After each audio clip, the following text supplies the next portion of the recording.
Hey guys, this is Coach T here with Polepreneur.com, and I'm here today to talk about your policies. So this is just a little light dusting about your policies for your studio business, whether or not you do it from home, whether or not you do it online and you have a live environment, whether or not you are subleasing space or you have your own lease agreement, or even if you're a mobile pole studio and you just travel, you take your traveling pole and you go set up at somebody else's establishments. Here is just my overview of policies for your business. So policies are something that you actually have to have. They are your guidebook, they are your bylaws to your business, and it's how you and your company operate. If you are building a team, it's how you operate, but it's also how you operate with your clients as well. So you're gonna have policies internally that no one else shall see unless they are with you. And then based on the level of staff that they may or may not see all of them.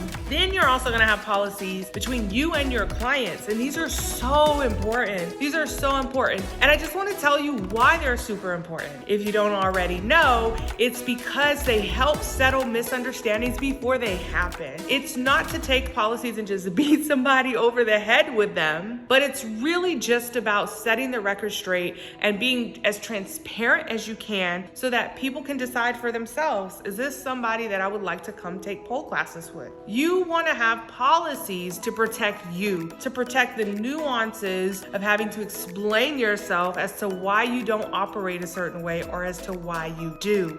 Your policies are so important. They are like your blanket at night and how you sleep. It is how you shut your eyes and know that everything is going to be okay because there's a policy for that, okay? And then sometimes you might not have to enforce a policy, but sometimes you'll have policies that are often more enforceable than others, meaning you put them to use a lot more than some of your other policies. So let's just give some examples. A student code of conduct policy, whether that's a one-on-one student policy, whether that's a overall, like you're hosting group classes, whether that's pole parties, it doesn't matter. Student code of conduct.